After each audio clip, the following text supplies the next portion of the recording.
I think the title of this hearing speaks volumes about our misconception of the United States, its executive power constitutional limitations. But as Barbara Jordan said, I remember many years ago in the impeachment proceedings of Richard Nixon, the executive has no power that we don't give it. We, the people, is the beginning of the Constitution of the United States. It's not whether there are limits on the executive power, it's whether we've given the executive power to do what he's doing. That is a critical element of thinking properly about our Constitution.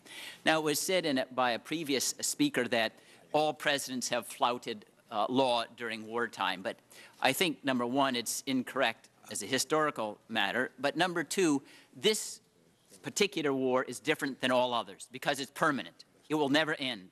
The definition of an end is when there will never be anyone who threatens an American with a terrorist incident in any way in the Milky Way. No one has even conceived of a benchmark that says the war is over. So this is permanent war. Exactly what James Madison said was inconsistent with freedom.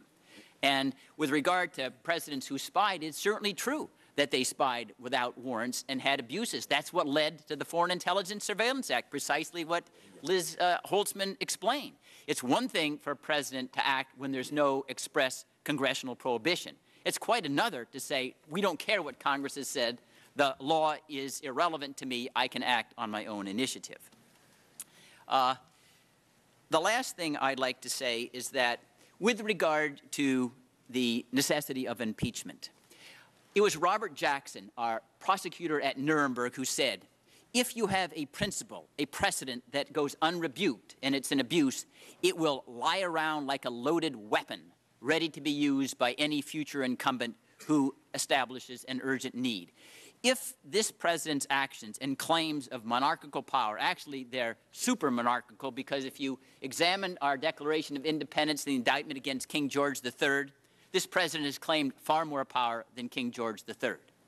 But if we do not rebuke these powers, they then become precedents that will lie around like loaded weapons, a sort of Damocles over us forever. Then there was also mentioned previously about Caligula.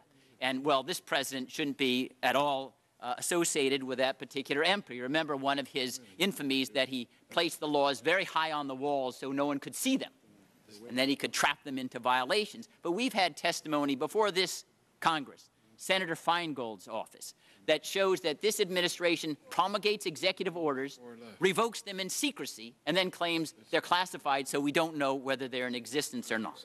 That really betters the instruction of Caligula. Last, I won't go on further. I do have a book called Constitutional Peril being published next month, and if Liz could promote her book, I think I can follow. Thank you. Well, I didn't have a copy of it to hold up. I'm so sorry. Attorney Vincent Bugliosi. Yes, sir. To summarize what I believe Mr. Presser said, he apparently feels that President Clinton having consensual sexual relations outside of marriage and lying about it is worse than the Bush administration taking this nation to war on a terrible lie, a war that has caused incalculable death, horror, and suffering. And I would ask Mr. Presser, what previously recognized form of logic would allow such a conclusion? I'd like to give you words from Mr. Bush's own mouth that I think are relevant to this proceeding. January 31st, 2003, less than 2 months before Bush ordered the invasion of Iraq, on the rationale that Hussein was an imminent threat to the security of this country, so we had to strike first in self-defense. Bush and British Prime Minister Tony Blair met in the Oval Office with 6 of their top aides, including Blair's chief foreign policy advisor, David Manning. After the meeting, Manning prepared a 5-page memo stamped extremely sensitive, summarizing what was said at the meeting. He wrote that George Bush, not Blair now, George Bush was so worried about the failure of UN inspectors to find weapons of mass destruction in Iraq that he talked about 3 possible ways to, quote, provoke a confrontation, unquote, with Hussein, one of which was to, quote, this is quoting George Bush, quote, fly U-2 reconnaissance aircraft over Iraq, painted in United Nations colors, and if Hussein fired on them, Bush said, he would be in violation of UN resolutions, and this would justify our going to war. So Bush is telling the American people, telling the world, that Hussein is an imminent threat to the security of this country. But behind closed doors, George Bush was talking about how to provoke Hussein into a war. Now, Chairman, may I draw an inference from this? Thank you.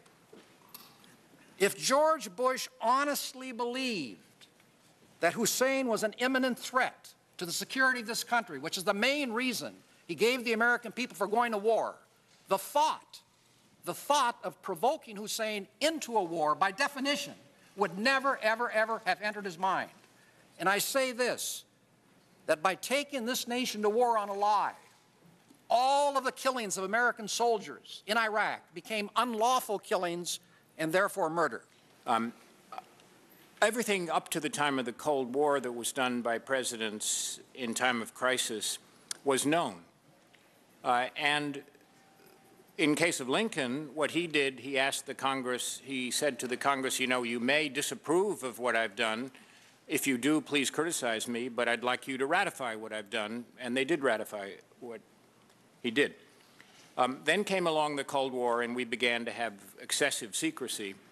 And the great lesson that the Church Committee learned and that we're learning again today is if you have secrecy and you have a lack of oversight, you are bound to have two things.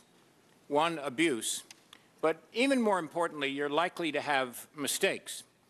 Because the great lesson of James Madison in the 51st Federalist, where he said men, we now say men and women, are not angels, the great lesson was, because we are not angels, the government, in his words, must be obliged to control itself.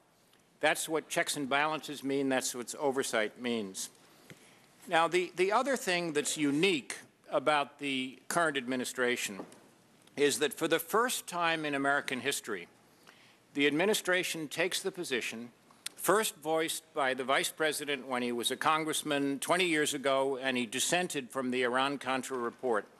The administration takes the position that, like the British monarchs in the 17th century, the president has the right to break the law.